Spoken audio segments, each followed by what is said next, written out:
Hi everyone, good afternoon. My name's Luke. I'll be your host today. Thank you very, very much for joining.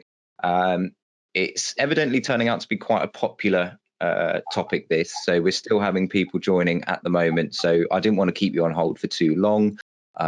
We will start very, very shortly. I just want to give it another minute or so for any others to join. In the meantime, though, rather than you sitting there twiddling your thumbs, I'll launch a quick poll just to gauge the audience that's with us today. I have a feeling most of you are Crunch Pro members, which is great, but I know this invitation went out on our social channels as well, so it's likely that we might have some Crunch Free members and also some others that are just interested in hearing what's happening. Like I say, it's a hot topic at the moment, especially with all these changes coming in and new rules, at later points in the year as well. So I'll launch the poll now.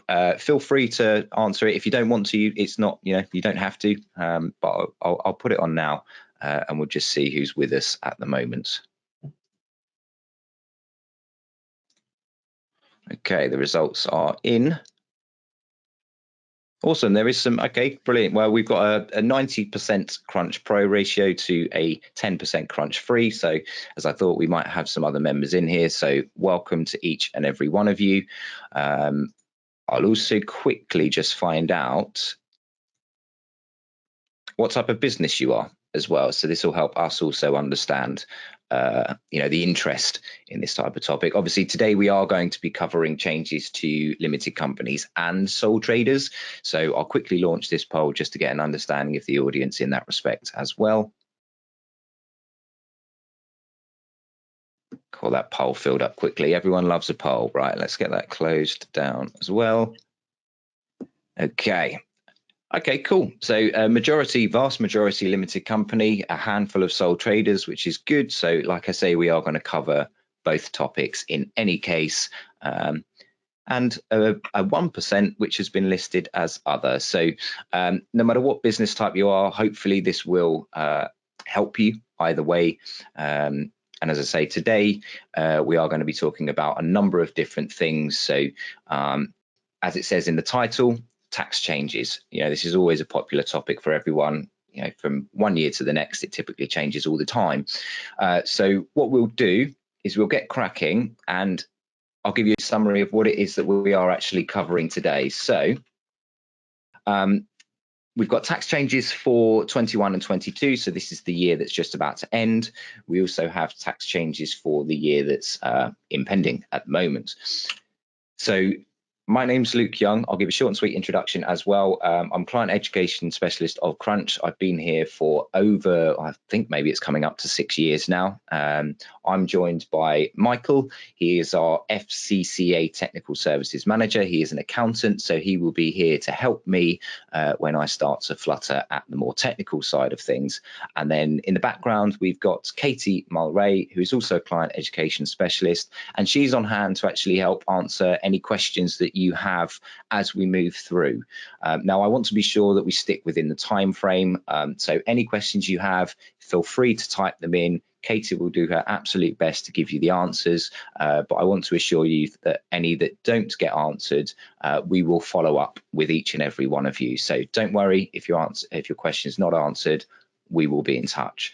I'm also going to send out this presentation afterwards, which includes things like resource links. There'll also be some attachments in there that you might find helpful, and I'll explain each of those as we move through the slideshow as well. So without any other delay, let's get cracking. So we're going to cover the actions you need to take before the end of the tax year, which is the 5th of April. So it is literally just around the corner. We'll look at both limited company and sole trader responsibilities. We'll look at your personal allowances, dividends, and salary. And we want to make sure that you've maximized the amount that you can actually take home before the year ends. We'll look at tax breaks and allowable expenses, what they are and what you could do, and of course the all-important self-assessment preparation. Now, the first thing is responsibilities for limited companies. So what you need to complete before this tax year changes. Now, this is for you and any employees that you might have. So the first thing you need to look at is something called a full payroll submission, or an FPS, as it's otherwise known. Now, this is essentially a report that goes to HMRC. So it's a filing that details your complete salary for the year. So this highlights what you've paid to your employees. That includes yourself as well as a director, and it just gives them the end figure. It lets them know basically, okay, what have you taken during this tax year? Now, from the 6th of March, you can actually record your final payroll run. So this is where you basically say, yep, I've taken everything that I need. This will be my final payroll run for this tax year, and that's actually done simply in your Crunch account. Now, if you need any help with that, there is a link down here. Again, I'm going to send the slideshow out, so you can literally just click that. It will take you right to the page you need to go to, and it will give you a step-by-step guide on what you need to do. It's super simple. You just do it in your Crunch account. I think it's literally a button that just says, yes, it's my final payroll, and then that goes away and gets filed for you. For P60s, this is very similar. Effectively, your P45, your P60, that type of thing. Your P60 is a summary of your pay, and what tax has actually been taken, what's been deducted during that financial tax year. Michael, correct me if I'm wrong, but this is also available in the Crunch accounts as well, isn't it? Once that's all been submitted and the full year payroll's gone through. Yeah. Excellent. So again, you can easily download that and check what tax, if any tax, has been deducted at all. And lastly, your P11D. P11D is quite a hot topic as well, because not a lot of people really know what it is. It's effectively a benefit in kind report. So this will highlight any benefits you might receive from your business. Michael, can you think of any examples of benefits in kind? Since the majority of our clients are limited company directors, they might know about something called director's loan account. So sometimes they may have been withdrawn and the rest. This is technically a benefit they've had from having a limited company anyway, because they've taken extra income, or let's say cash, from the company's coffers that they weren't entitled to. So it's technically a loan. And this is one of the typical things that goes onto a P11D. You might also have things like maybe medical insurance or those kind of benefits that they might get anyway, or record on a P11D. They're typically things that you're getting on top of your salary, for example, aren't they? Yeah. Good. Excellent. Again, P11D is something that you do in your Crunch account, and again, there's a link down here that says how to submit it. It will also give you more information about what could be included on a P11D. So if you look at it and you are wondering why is something on there, it will tell you on that website using that link down there as well. Now, the tax on this has to be paid by the 19th of July. So you have to file it by the 6th of July. You then have to subsequently pay any amount that's due by the 19th. However, if you do pay electronically, they'll give you until the 22nd. So you've got a few days grace in that respect if you pay electronically. Next hot topic. Yes. Sorry, look, I'm just wanting to add quickly, for clients, before you file your FPSs as well, you need to, some might not be taking the full NI threshold. So if you've got, let's say, other income from other sources, some might be having, let's say, rental income, or maybe a combination of limited companies' salaries, and then let's just say sole trade income and the rest.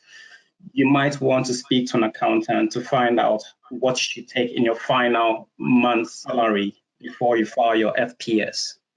Thank you for that, Michael. That's a very good explanation. So if we now move on to dividends and salary, so this is always a popular item, because ultimately that's why you're in it, right? For a lot of limited companies, is how can you maximize your take-home pay? And generally speaking, this is just a combination of taking a low salary and taking more in dividends in that case. So the way that we advise people to do it is what you do is you look at your personal allowance, which everyone's entitled to, right? So for the current year, it's 12,570. Okay. The recommended salary that we tell people to take, though, isn't the personal allowance threshold. It's actually the national insurance threshold, which is 8,840 for the year. Now, as it says below, your monthly salary is just shy of £740 a month. And there's a few reasons why we tell people to do that. And Michael, I'm sure, will be able to explain this better than I. You can issue up to £41,000 430 in dividends, up to a basic rate allowance. So that means if you do a combination of the national insurance threshold, which is the 8840, you then take the basic rate allowance dividends, it means actually the only income tax that you would end up paying, and now this is assuming that this is your only source of income, so you're not employed elsewhere, you're not doing side gigs, so this is all you're taking. It means actually that your income tax is only going to be £2,677.50, which is extraordinarily low when you compare it to the take home that you're looking at as well. So Michael, did you want to divulge a little bit more on that? Yes, the 8840 we recommend is technically what we call the secondary threshold for national insurance contribution. This is the threshold above which the employer starts paying national insurance contributions for the employee.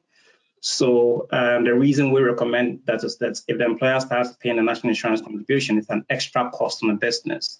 Now, since we know that most of our clients are personal service companies, once they take up to this 8840, they can then take the remainder through dividends. Another thing to also consider is that this figure as well also qualifies for your full pension entitlement.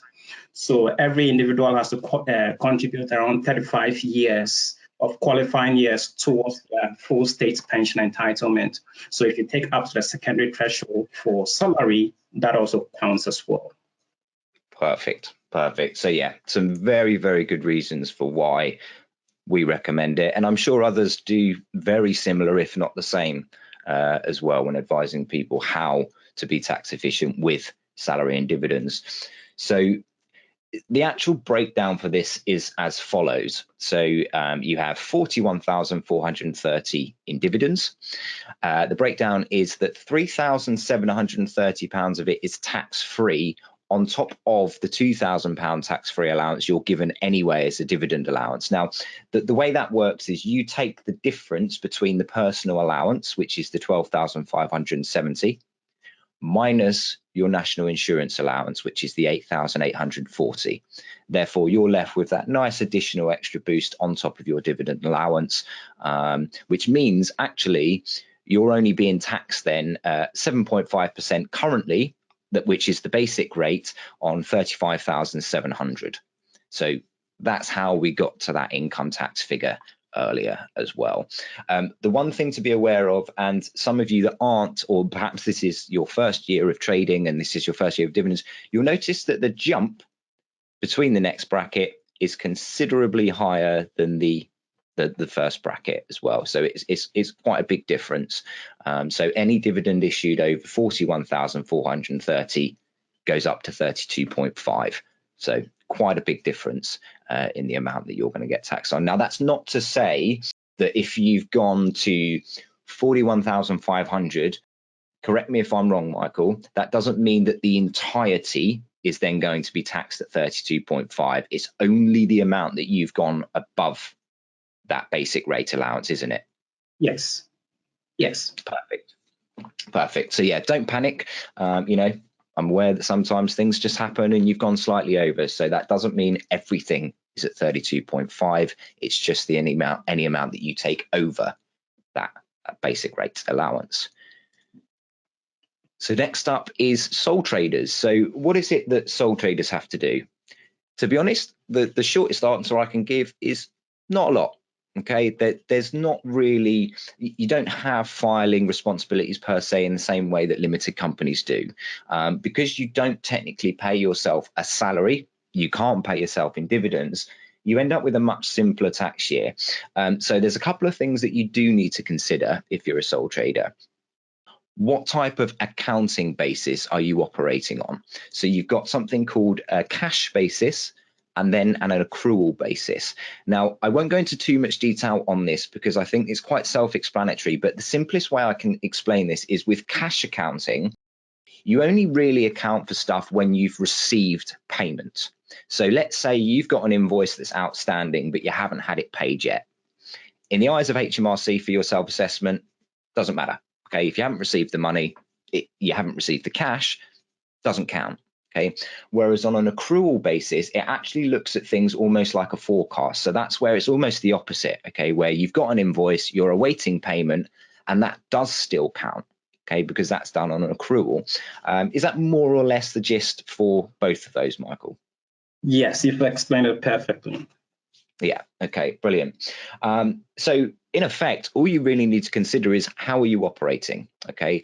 And then you need to think about your self-assessment, okay? Now, for everybody, regardless of whether you're a sole trader, whether you're a director, shareholder even, self-assessments are always due on the 31st of January each year. Okay. Now, for this year, that does mean the following year, and it always works like that. So you look at the current financial tax year that you're in, your self-assessment for that tax year is always the following January, and it just keeps going like that all the way through. Okay. Now, in terms of what you need to do for everybody, so this is limited and sole traders, claim all of your allowable expenses. Now, what do I mean by allowable?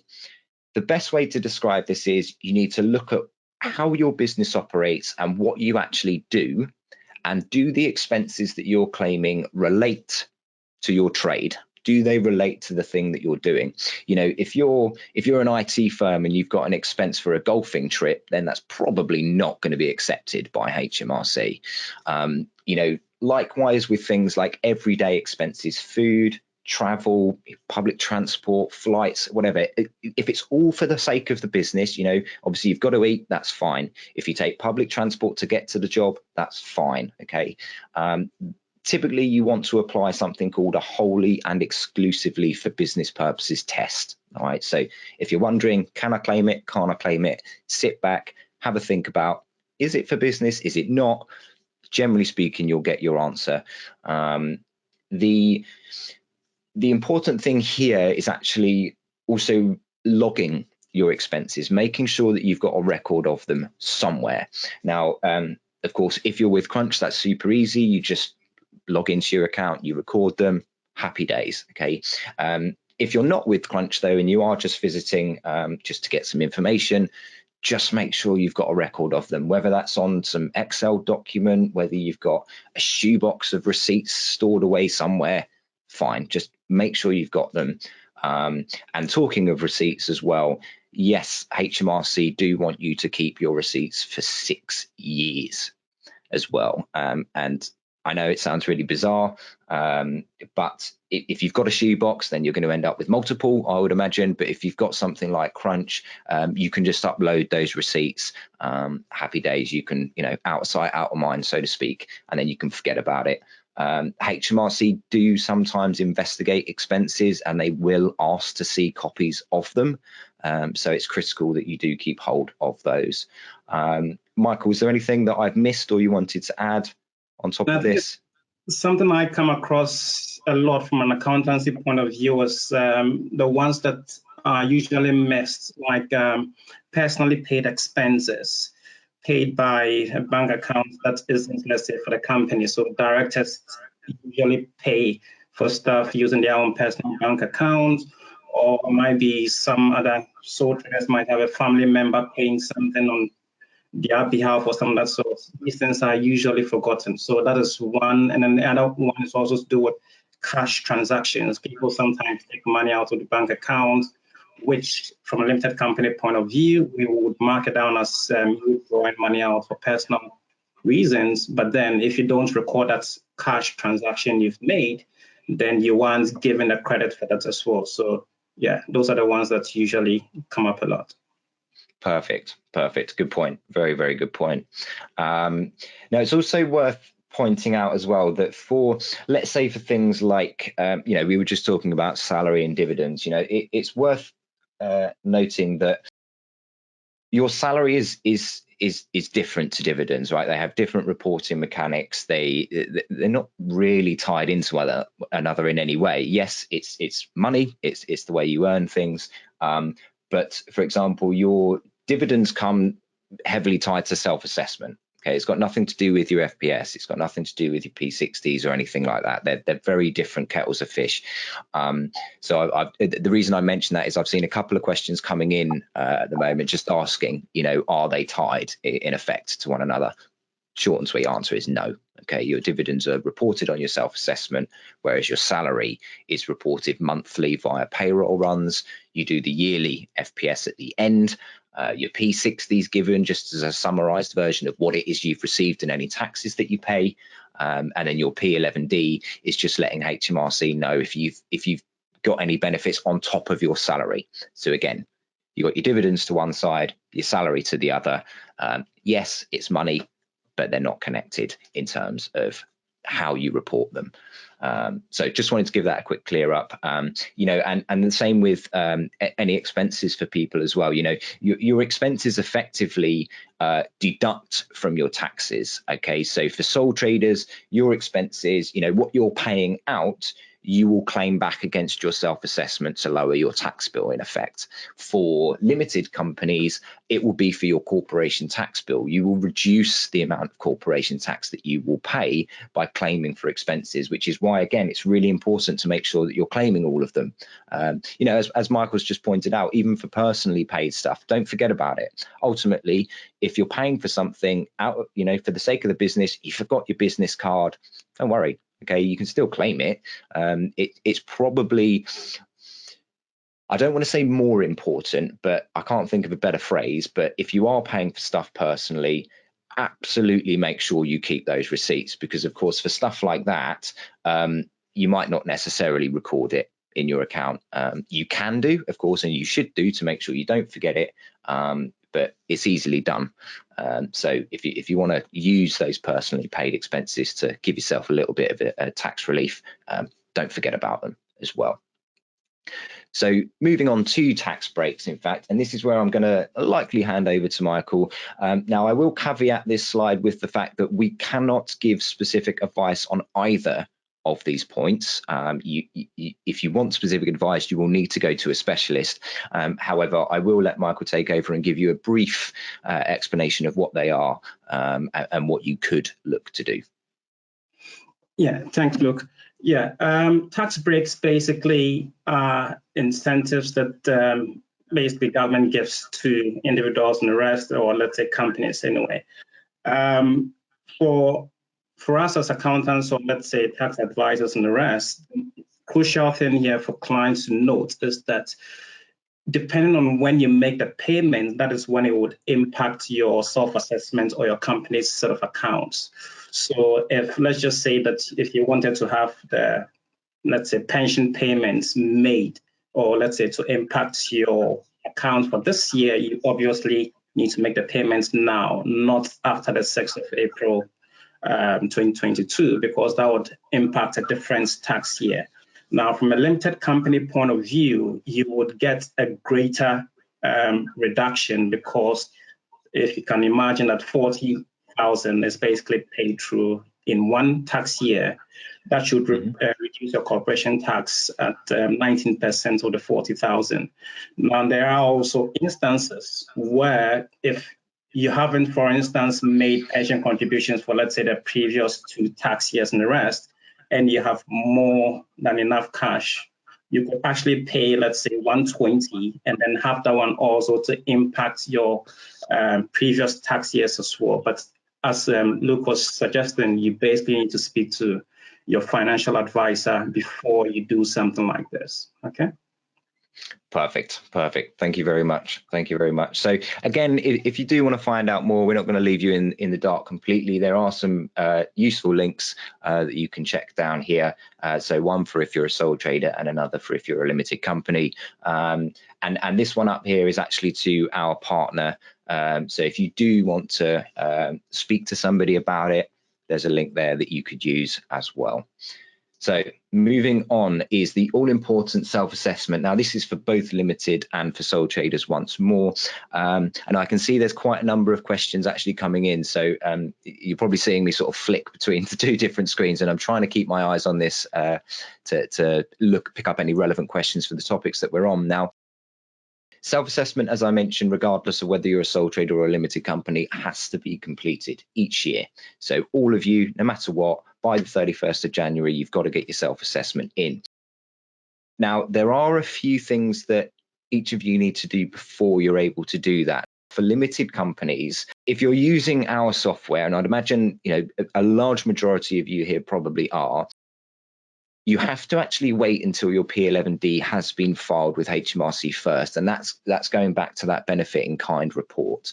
Now, as soon as you've got that done and that's been filed, you can go into your Crunch account, you can start your self-assessment questionnaire. The only thing that I would strongly recommend beforehand, though, is making sure that your account is fully reconciled, at the very least to the 6th of April. For the tax year in question that you want to do the questionnaire for. The reason I say that is you want to make sure that you've got everything in order. Okay, now some of the common things I used to see was duplications. Okay, so let's say you've recorded an expense twice. What then happens is you're basically claiming for the same item twice in that case, and that's going to of course reduce your tax bill. But the problem with that is that when it comes around to being noticing the error and noticing that you've claimed something twice, your tax bill is going to go up. So where you sat back and thought, oh well, that's not too bad, all of a sudden an error gets corrected and your tax bill's gone up because you've double claimed for something. And also vice versa, if you haven't claimed for something, you're going to end up paying more than you should have. So it works both ways. It's important to get reconciled. So do try and do that first before you begin your self-assessment questionnaire and start the process of getting that filed. And sole traders, in reality, all you need to do is make sure that your invoices have been recorded, that you've claimed your right expenses, and then you can start your self-assessment actually from the 6th of April. So again, because you don't have a P11D, you don't have salary responsibilities to report, you haven't got your dividends, you can do your self-assessment more or less as soon as the new tax year rolls around. Now, there are services that we can offer, as I've just mentioned. So if you are not a Crunch member and you are just visiting for getting information, there is a standalone self-assessment that we can do for you. If that's all you want, we're happy to help either way. But for those of you that are Crunch members and have access to the software, like I say, a few things: get reconciled, jump into the self-assessment section of your account, finish the questionnaire, and away you go. It's worth pointing out as well, for those that haven't done this before, the self-assessment process with Crunch is actually really intuitive, because again, as long as you've got the data in there, as long as you've reconciled and everything's accurate, your account actually starts pulling relevant information from your account. So, for the most part, I'd say at least 75% of that questionnaire, you're not even going to have to fill in. There's a few odd questions that you will have to, that we don't know, things that are more personal. So things like personal banking interest and some others. I can't think of any of the others on there. Michael probably does, because he deals with this probably every single day. So he probably knows the questionnaire off by heart. But yeah, for the most part, you don't really need to do much. Update the account, watch the answers get automatically populated, and just check a few boxes for the ones that haven't been. So that's more or less it. Now, I think the other thing worth considering for self-assessment as well, before we move on to the new tax changes, is that and this is more for limited companies. So if you're, say, a limited company director and shareholder, you've got another shareholder in, but perhaps you're also a shareholder for someone else. Okay, so perhaps you're limited company director for your own company, but you're shareholding for someone else. You don't have to do two self-assessments. Okay, you just report everything on the same self-assessment. So any money that you're earning from a different company via dividends, perhaps, that you're a shareholder of, it still goes on the same self-assessment. This is almost like an all-in-one report. So they literally want to know everything on this one form. What are you earning? What have you taken? What have you spent? everything on one document. Now, Michael, did you want to add anything else before we move on to any of the information we've discussed?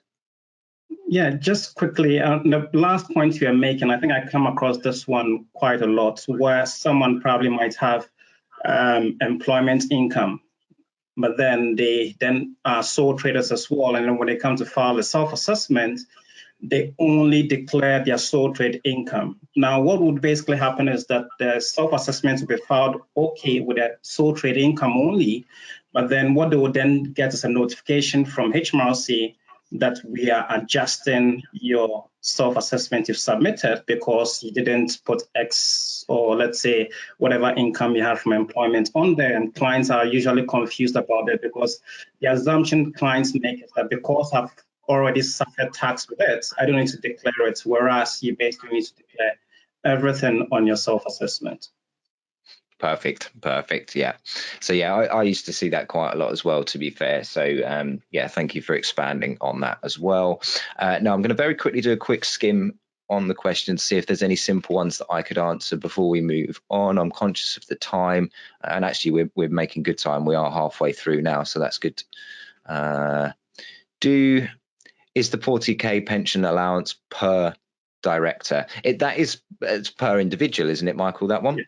Yeah, individual. Yeah, per individual.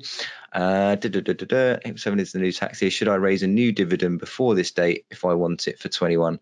Obviously subject to funds. Yeah, so any dividends that you've got left over, okay, but bear in mind, if you want to be tax efficient, you should still stay below that basic rate allowance.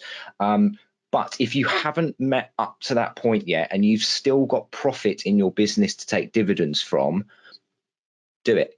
Maximize the earnings that you're taking. You can do that up until the tax year changes. Okay, so if you've got the profit, and that's the important thing, make sure that there is profit available before you do this.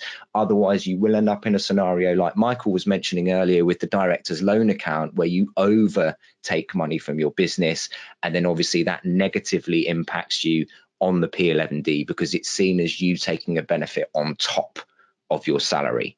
Okay, that's probably the best way I can explain that. Is that right? Yes. Yeah, perfect. I'll do one final sweep to see if there's any others. Can I claim expenses, training related to the business paid by the director in another currency?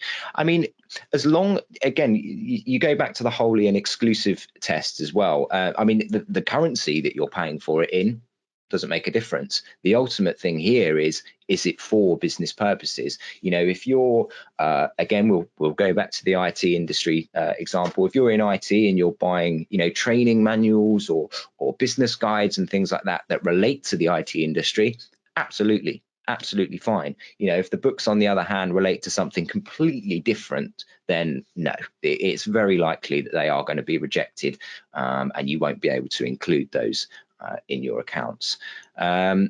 Cool. Right. So let us now then move on to the topic of the month, and that's going to be changes. So what are the big changes coming in? I'm sure we've all been closely looking at the news lately, especially with all these different hikes and it's going to be this amount for X amount of months, and then all of a sudden it's going to be this amount afterwards. So we'll try and do our best to explain this as well. Now, I don't want to get all of you confused in terms of numbers and percentages. So there is a lot of information on here. I will give you a heads up now. So we will do our best to explain it within the time frame. But if you want some real deep dives into it, then again, have a look at the slides afterwards once it's been sent to you. There's some really, really good resources that Michael's very kindly put together for you as well. He makes it very, very simple to understand. So I'm really grateful for him putting that together. I'm sure it took him a very long time. So we'll start getting into it now then. So change to national insurance and tax. Okay, so your personal allowance isn't changing. Okay, that's the first thing. It's going to stay at 12,570. That's what it is at the moment. That is not changing for the next year at all. Okay, the basic rate threshold for earning remains as well. at 50,270. Okay, bear in mind that there are different rates for Scottish residents. Dividend tax rates are changing. Now, that's one of the changes. Now, I mean, if there's any positive from this, it's gone from the 7% to just under 9%. So it's still a very, very good basic rate. Okay, you're still able to pay minimum tax on that amount. But then again, we see the jump up to 33.75, and then another change up to 39.35 for the highest bracket. Okay, so the differences there is it's gone from 7.5 to 8.75%, from 32.5% to 33.75%, and 38.10% to 39.35%. Now, I'm not entirely sure where they get these decimals from, I'll be honest, or I do not envy the person that has to sit there and calculate these decimal points, but that's the changes that have been made on dividends. Michael, was there anything you wanted to add on those first 3 points? Yes, on the first 3 points, the ones that have been frozen, the 12,570 and the 50,270, they've been frozen till the 50,000 has been frozen till 2026. That's what the Chancellor announced anyway. With the dividends changes, it's linked to the social levy, which they basically mentioned last year that they wanted to fund, what do you call it, social care. So they introduced the 1.25% levy. That is why these things have changed by, if you check the difference between all of them, it's all 1.25 anyway to pay for the social care. Cool, lovely. So your primary thresholds for national insurance is increasing. So that is going up to 9,880, and that's up from 9,568 this year. That's going to be until June. Okay, so until June 2022, it increases to 9,880, and then from July, it increases again to 12,570. Now, you'll notice that figure there is exactly the same now as the personal allowance. Okay, so actually they're bringing it in line with the personal allowance.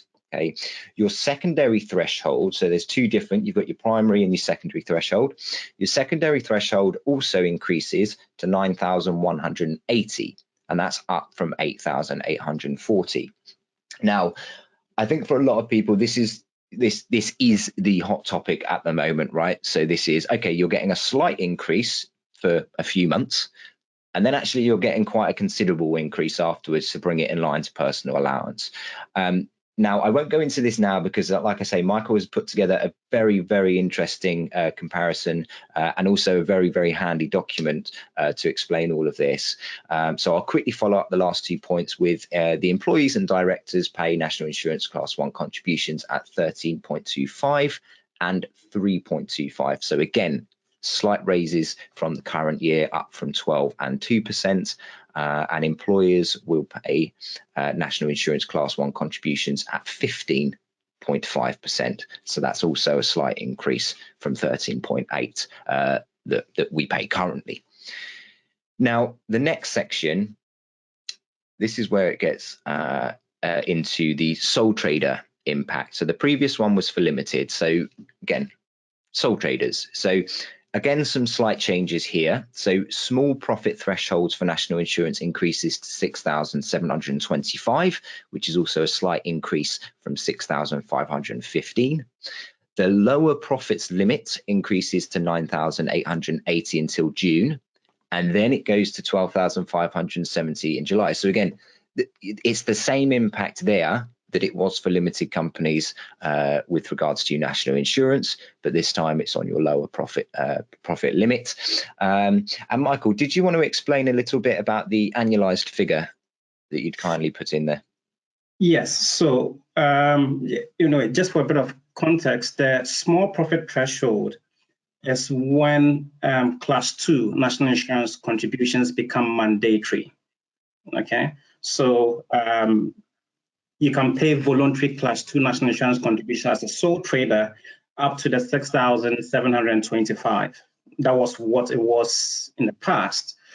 But now the government is basically switching that one a bit. Now, because they've made promise that they want to increase or make the NI threshold the same for what do you call it, the income tax level, that is why they've made a change. Now, everybody knows that sole traders are only taxed once in a year, or they file a self-assessment once in a year. So the difficulty we have here is that when the government initially announced that it was going to be 9,880, which they announced a while ago, and then the chancellor just made the announcement last week about pushing the NI threshold up, it then created two kind of thresholds within the same year. Again, that's basically the question is which one would they be paying the national insurance contributions at? And that is where this annualized figure comes in. So it's simply about adding those two numbers up, the 9,880 and then the 12,570, and then technically finding an average over the 52 weeks in a year. And that was how they came by this figure of the 11,000. Cool. Gotcha. That's very handy. And I think there's we've got a downloadable attachment actually within this spreadsheet that's going to help you sole traders as well. Probably make some decision over whether should I even stay a sole trader or should I perhaps consider going limited at this point as well. So we'll get to that in just a second as well. So the next section is the upper profits limit, which remains the same. So that's 50,270, and some slight, very, very slight changes to sole trader national insurance class 2 contributions. So that's going up to £3.15 per week, and that's up from £3.05 for this current year. And sole trader national insurance class 4 contributions have also received an increase as well. So excuse me, from 9% and 2% going up to 10.25 and 3.25 respectively. Okay. Again, these ones are all pegged to the social levy as well. All those changes are all pegged to the social care levy they have. Right. Okay. Good point. So for tax efficiency for the upcoming year then, so we'll start with salaries for directors.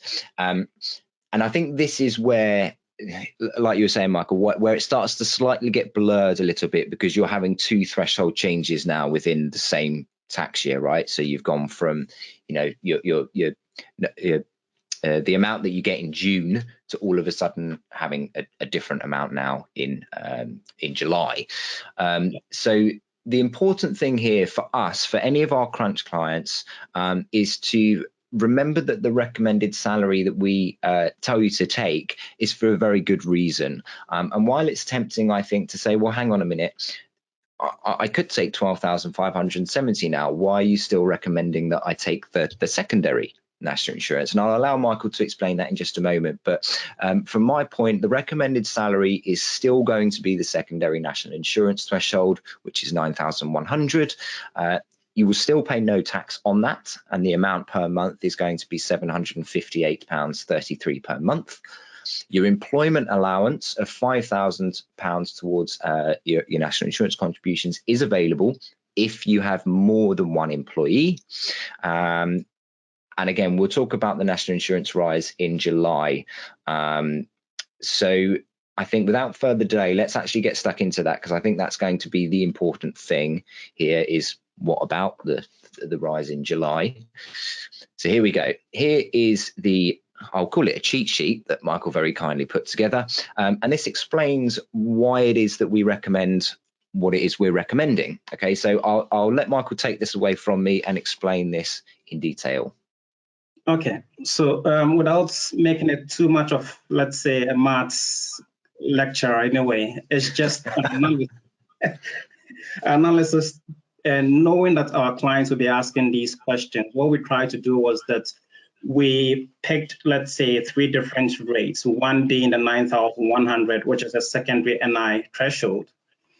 And then we picked those that would probably want to take, let's say, a salary for 3 months at a different rate, and then another salary for the 9 months based on a combination of the two rates. That gives us the middle ground, which is 11,702.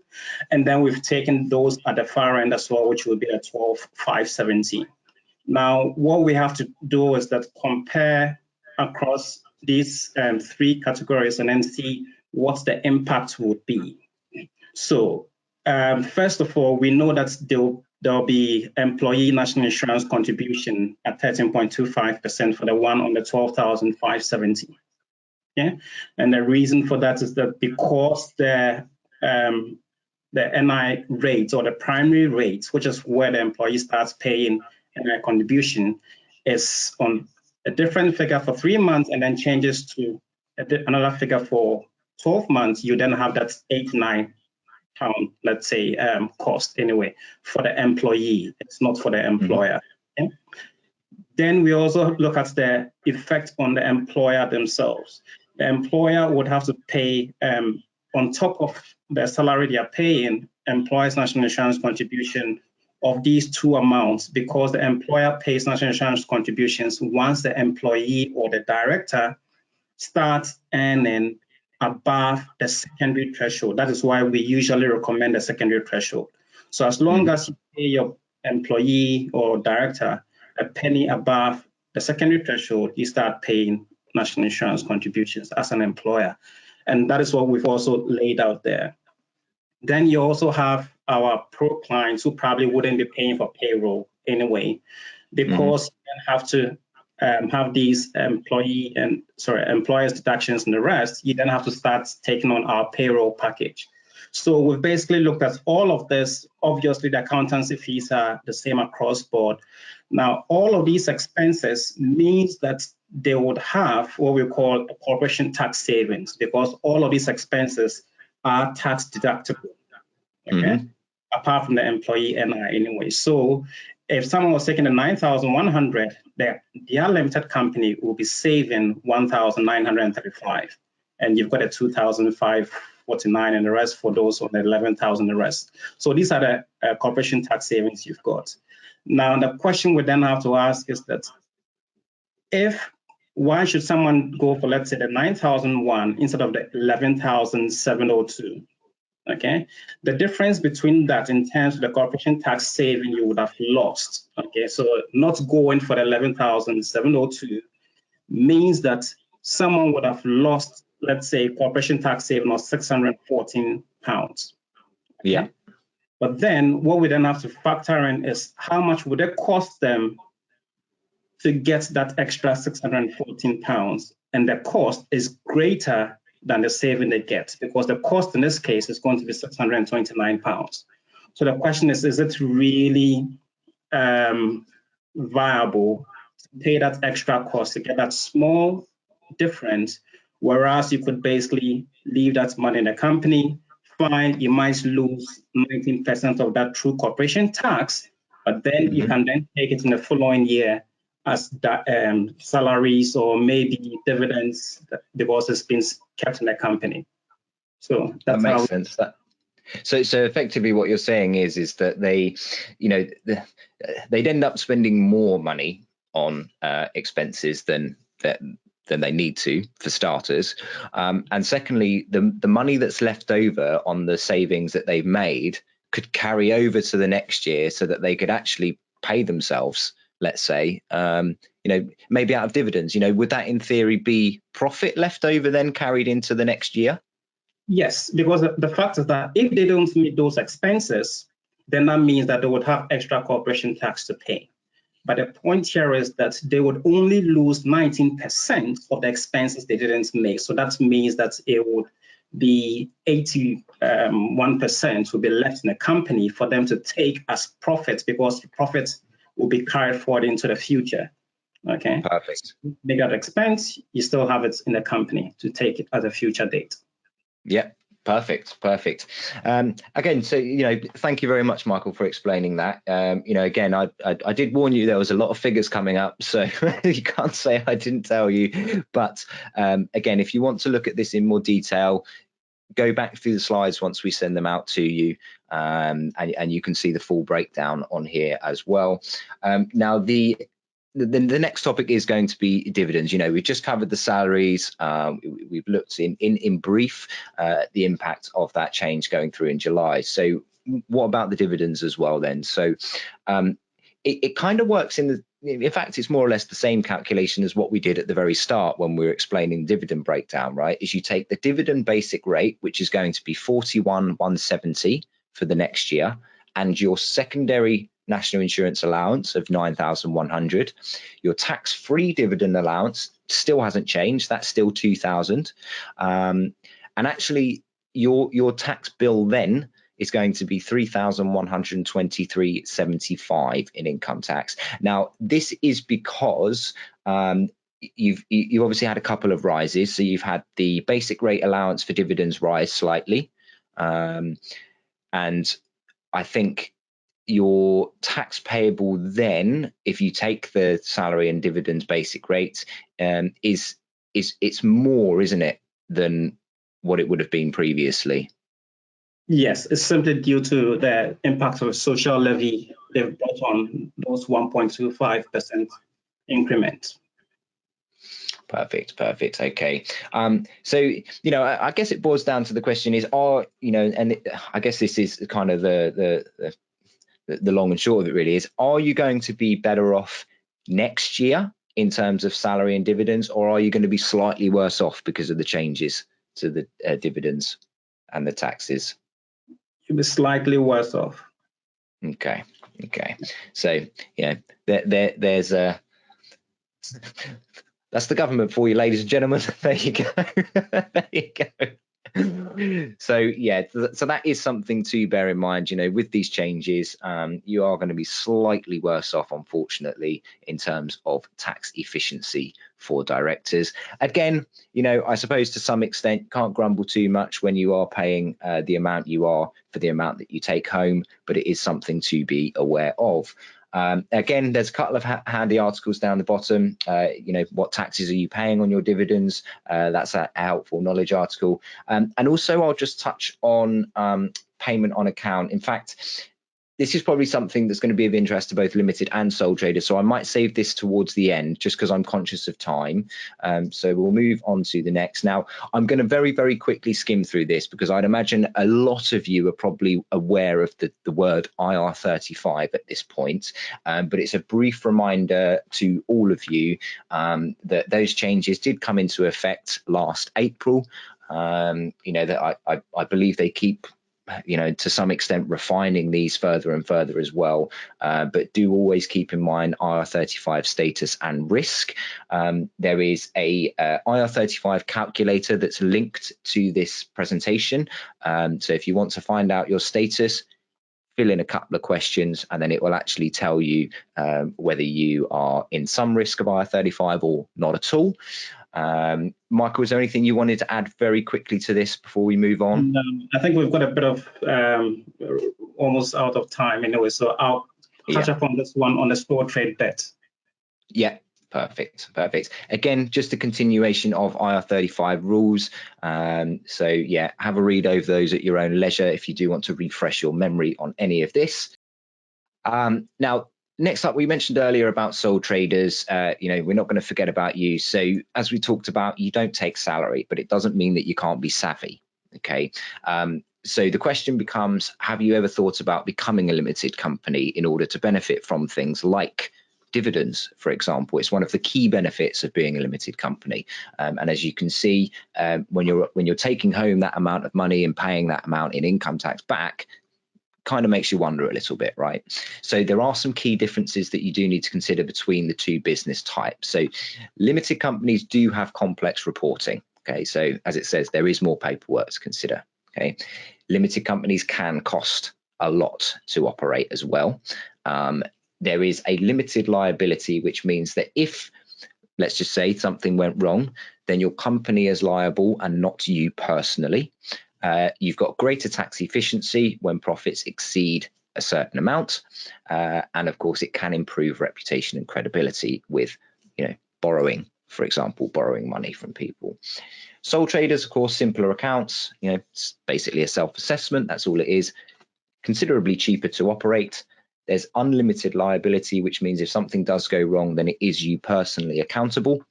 There is greater tax efficiency when your profits are less than 30,000. So you'll see here, these two are opposites from one another. You've got greater tax efficiency for limited companies when your profits exceed 30, greater tax efficiency for sole traders when profits are less than 30. Okay. Now, a couple of things to remind you of sole trading as well is the IR35 rules. Again, I'm not going to go into too much details on these because of the time. But again, thinking about the money side of things when going limited is great. Like I say, there's a huge benefit to going limited, dividends being one of them, as I mentioned. But there is also some considerations to have before taking that leap. So, Michael, do you want to give a brief explanation of this particular slide and sort of the take home and turnover amount you've got here? Yes. So I think once you look at the slide, you would see why we've come to that conclusion that 30K profit is basically a reason to switch over. But then switching over to a limited company then means that as a sole trader, or once you become a limited company, you are at risk of being caught by IR35. So essentially, you need to understand what IR35 is about, which is simply a tax law that was basically brought in to catch, let's say, individuals who are technically employees using a limited company to avoid paying the right kind of tax as income tax. So if you are impacted by IR35 as a limited company, then what it means is that when your income comes in, it is taxed under income tax laws, not under corporation tax law. The corporation tax law comes second to the income tax bit anyway. So to make a quick decision as to whether you'll be impacted by IR35 or not, before you make a transition, I've put a couple of questions here for you to kind of get your head around to actually figure out whether you would look and feel more like an employee if you had that kind of limited company structure. Okay. Cool. Perfect. And just to confirm as well, for those that may be wondering or might have asked in the questions, IR35 currently does not impact sole traders at all, does it? IR35 is a limited company specific regulation, I guess, or law, whatever you want to call it. But of course, if you are sole trader at the moment, you don't need to worry about IR35. But if you do consider going limited, it's probably worth thinking about those questions in advance before you make that decision of going limited as well. Okay. Yeah. Now, the document I referred to earlier that Michael, I think, spent quite a long time putting together is attached down here. So it's called the crossover point as well. And what this does is it gives you a complete breakdown of things like what you take home as a sole trader and basically what you would earn as a limited company. Is that right? It's a comparison more or less between the two of them. Yes, a comparison between the two to see, let's say, how the take home basically switches from being, let's say, beneficial to one to the other anyway, and why the decisions be made to switch over. Perfect. Cool. So last couple of slides now, and these are just heads up. So claiming expenses for cars and vans. Now it's worth pointing out as well, for earlier we were talking about allowable expenses for this year. Again, just quickly, probably flipping to some questions that are in the chat log at the moment, is another one of those allowable expenses that you shouldn't forget to claim for is mileage. Okay, so your business mileage rates. So make sure you've got all of those in there alongside things like public transport if you use them. But for the upcoming tax year, then there are some changes that you need to consider for vans and cars. So for sole traders, we usually only recommend claiming the full costs for things like tools or trade vehicles. Otherwise, you just claim your mileage rates instead. There is an increase in benefit in kind rates for company cars with new emission rates and percentages. So this impacts cars registered after the 6th of April last year. So any company car provided for personal use increases to 25,300, and that's up from 24,600. Company vans increases to 688, which is a slight increase from 669. And fuel for accompany vans provided for personal use also increases by £100. So some incremental increases there, very minor, but they're ones to be aware of. And again, if you want more detail about that, check that link out in the article in the lower right hand corner, and that will take you to a really helpful article. So last couple of slides, I believe, if not, this is the last slide. So changes to corporation tax. And in truth, nothing's happening at the moment. Okay, so there has been no change to corporation tax. It's still going to be 19% for all companies for 22 and 23. However, changes have been announced which will take effect from the 1st of April next year.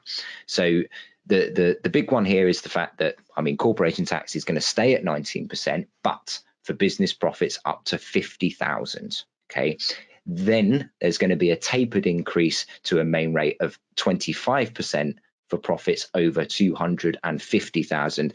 Now, correct me if I'm wrong, but is there still further consultation underway about this, or is that now set in stone? I wouldn't say set in stone, because the government could change its mind at any point in time anyway. So. As they do, as they do. Okay, so for now, that's what we know. If there are any, surprise changes, then we will update each and every one of you. I'd imagine that we'll put some articles out, we'll put some newsletters out, and so on. So we'll keep you in the loop as we learn more as well. And then student postgraduate loan repayments. I almost forgot about this one, actually. So these are, again, some slight changes as well. So Plan 1 repayment threshold rises to 20,195. Plan 2 loan repayment threshold remains the same. Plan 4 repayment thresholds rise to 25,375. That is for Scottish students only, and the repayment rate is set at 9%. Okay. Now, postgraduate loans, slightly different. England and Wales students with an income above 21,000 have a repayment rate of 6%, and Scottish and Northern Ireland students with income above 18,330 have a repayment rate of 9%. Okay. Now, again, if you want to learn more about that, student loan information in the lower right corner. Michael, was there anything else additional you wanted to add on to that one? No. No, okie dokie. Right, now this is the last slide. I'm absolutely sure this is the last slide at this point. Are there any other changes? So national minimum wage does increase to £9.50 per hour if you are over 23 years old. Capital gains tax annual exempt amount remains the same, so that's 12,300. Super deduction has been announced by the Chancellor, and this means a capital allowance of 130% can be claimed on asset purchases. More details to follow, so I would imagine that there are probably some discussions over how that's going to work, or again, there could be surprise changes coming into effect. The VAT reverse charge in the construction industry is now in full swing, so that's another thing to bear in mind. And the last couple of points are more just heads up, I guess, is the VAT reduction that was put in place for the hospitality sector. Originally, actually, due to the pandemic, it had been reduced to 5% and then went up to 12.5%. That's now getting squashed, and it's going back to the normal 20% as of the 1st of April. Okay, so just bear that in mind as well. And then the final point is that high income child benefit charge threshold remains the same, and that is also £50,000. Yeah, all right. Look, quickly on the super deduction, it's already in play at the moment, and that's going cool for about 2 years. Okay, brilliant stuff. And do you know if there is any updates being made on that, or if it's just it is the way it is now, it's set? Yeah, at the moment it's set, but we know it's going to be in play for about 2 years, but then we don't know what happens after. Cool. Okay, good stuff. Thank you very, very much. Okay, and again, last couple of points, there is some more information about some of these bullets in here as well if you want more. Now, as I say, there's a lot of information in here, so I've tried to include as many links as I can. Hopefully you have all found this helpful. I'm sure there are some questions that unfortunately we haven't been able to answer as we've moved through the deck. But again, there's a lot of information to digest here. I am going to send out the presentation to all of you. That will have the links on it. It will have the attachments and everything as well. So I guess from me, I just want to thank each and every one of you for attending. I'm sorry that it ran slightly over. I think we're maybe 5-6 minutes over. Not too bad considering the amount of information that we've just run through. And I hope it has been informative, like I say. So again, from myself, thank you very, very, very much. Michael, did you want to say anything before we leave? No, just a great session. That's it. Good stuff, good stuff. And I do want to thank Katie as well for, I've seen her tapping away, beavering away at the questions as they've come in. So thank you very much to Katie for fielding those. And as I say, any questions that have been left unanswered, we will get back in touch with you to provide an answer. Hopefully, at the very latest, depending on how many questions there are, I'm going to say by the end of next week. So bear with us while we wade through those and get you the answers that you need. So again, thank you very, very much. I hope you've enjoyed this, and I hope you have a fantastic rest of your day and a very, very good end to the week. Take care, everyone.